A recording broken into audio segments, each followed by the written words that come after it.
வணக்கம். வாங்க, இன்னைக்கு ஒரு அவசியமான செய்திய தெரிஞ்சுக்க போறோம். இது ஒரு விழிப்புணர்வு வீடியோவும் கூட. வாங்க வீடியோக்குள்ள போகலாம்.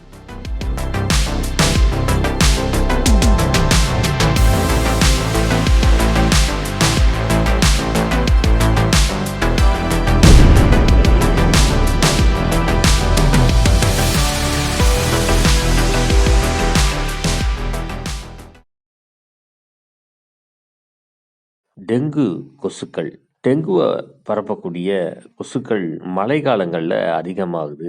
இவைகள் மழைக்காலங்கள்ல அதிகரிக்கிறதுனால, டெங்கு வைரஸால பாதிக்கப்படக்கூடியவர்களுடைய எண்ணிக்கை கொஞ்சம் மழைக்காலத்துல அதிகமாகுது.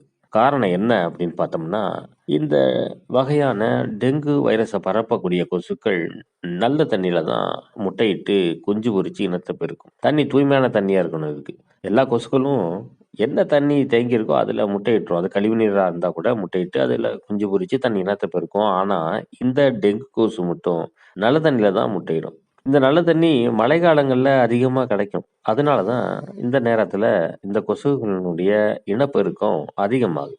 ஒரு கொசு தான் இருக்கிற இடத்துல இருந்து 500 மீட்டர் தூரம் வரைக்கும் பறக்கும். இந்த 500 மீட்டர் வட்ட பரப்பளவுல எங்கெல்லாம் நல்ல தண்ணி கிடைக்குதோ, அங்கெல்லாம் முட்டையிட்டு குஞ்சு பொரிக்கும். இந்த கொசுக்கள் உற்பத்தி ஆகுறதுக்கு 7 நாள் போதும். இப்போ நம்ம வீட்ல ஒரு கொசு இருக்குது. அது எங்க முட்டையிடும் அப்படின்னு பார்த்தோம்னா, நம்ம வீட்ட சுத்தி பார்க்கும்போது, நம்ம வீட்ல அன்றாடம் பயன்படுத்திட்டு போடக்கூடிய தேங்காய் மூடிகள், அப்புறம் உடைஞ்ச சின்ன சின்ன விளையாட்டு ஜாமான்கள், அதுல கூட தண்ணி தேங்கும். இந்த மாதிரி சின்ன சின்ன பொருட்கள் எல்லாம் நல்ல தண்ணி தேங்குனாவே போதும். அதுல அவைகள் முட்டையிட்டுரும். அ அந்த காலத்துல நம்ம பயன்படுத்திட்டு இருந்த ஆட்டு உரல். அத இப்போ யாரும் பயன்படுத்துறதில்ல. கிரைண்டர் தான். அப்ப பழைய உரல நம்ம வீட்ல சுத்தியும் இருக்கக்கூடிய இடங்கள்ல ஏதாவது ஒரு மூலையில போட்டு வச்சிருப்போம். அதுல ஒரு குழி இருக்கும் இல்லையா? அதுல கூட இந்த தண்ணி தேங்கும். சில வீடுகள்ல மொட்டை மாடியில சமச்சீரா பூசாம இருக்கிறதுனால, மேடு பள்ளமா இருக்கிறதுனால, அந்த பள்ளங்கள்லயும் இந்த தண்ணி தேங்கும்.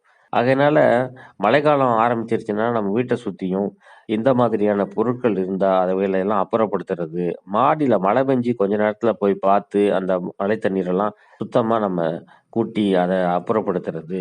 இந்த மாரி நம்ம இந்த நல்ல தண்ணி தேங்காம பார்த்துக்கிட்டோம்னாவே, நம்ம வீட்ட சுத்தியும் இந்த கொசுக்கள் வளர்வத நம்மளால தடுக்க முடியும். ஒவ்வொருவரும் இப்படி செய்யும் பொழுது, இந்த கொசுக்களினுடைய வளர்ச்சி நம்மளால குறைக்கிறதுக்கு ஒரு அருமையான வாய்ப்பு கிடைக்கும். வீட்டுக்குள்ள கொசுக்கள் எப்படி வளரும் அப்படின்னு பார்த்தோம்னா, எல்லாரும் வீட்ல பயன்படுத்துற ரெஃப்ரிஜிரேட்டர்ல அந்த ஃப்ரீசர்லேருந்து தண்ணி சொட்டும். அது நல்ல தண்ணி தான். அந்த தண்ணி பின்னாடி ஒரு டப்பால சேகரிக்கப்படும். அந்த டப்பால இருக்க தண்ணிய நம்ம ஒரு 5 நாளைக்கு ஒரு தடவ எடுத்து கீழ ஊத்திட்டு, அத தொடச்சு, காய வச்சு வைக்கணும்.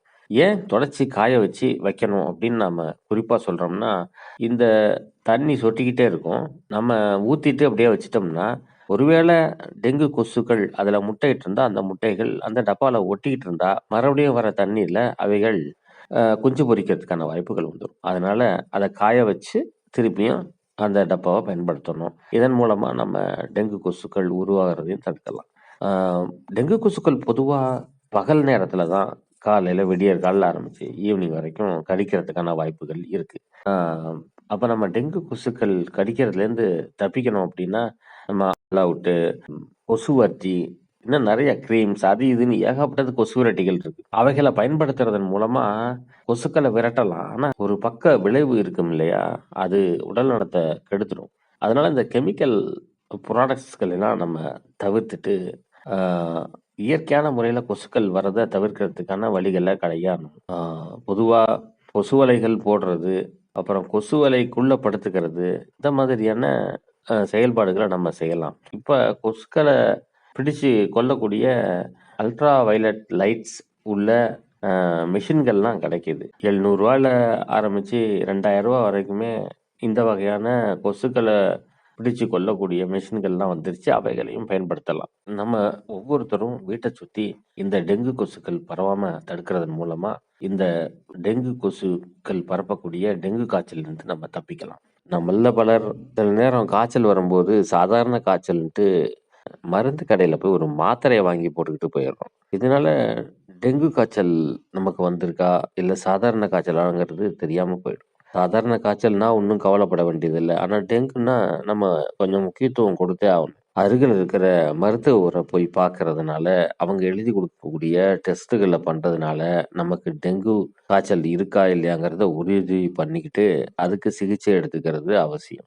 ஏன் அப்டின்னா, இந்த டெங்கு வைரஸ் பாதிக்கப்பட்டவங்களுக்கு பிளேட்லெட்ஸ்ன்னு சொல்லக்கூடிய தட்டை செற்களினுடைய எண்ணிக்கை உடல்ல வெகுவா கிடுகிடுன்னு குறைய ஆரம்பிச்சிரும். பொதுவா 1,50,000க்கு மேல இருக்க வேண்டிய இந்த தட்டை செற்களினுடைய எண்ணிக்கை அப்படியே படிப்படியா குறைய ஆரம்பிச்சதுன்னா, அது உடம்புல பலவிதமான விளைவுகள ஏற்படுத்தும். இந்த தட்டை செற்கள் தான் இரத்த கசிவ தடுக்கிறதுல மிகப்பெரிய பங்காற்றுது. இந்த தட்டை செற்கள் இருக்கிறதுனால தான் காயமானா உடனே ரத்தம் உறையுது இல்லையா? அந்த நிகழ்வுலாம் நடக்குது. அப்ப இந்த தட்டை செற்கள் குறைய ஆரம்பிச்சா, உடம்புல எப்படிப்பட்ட பாதிப்புகள் இருக்குங்கிறத நீங்களே யோசிச்சு பாருங்க.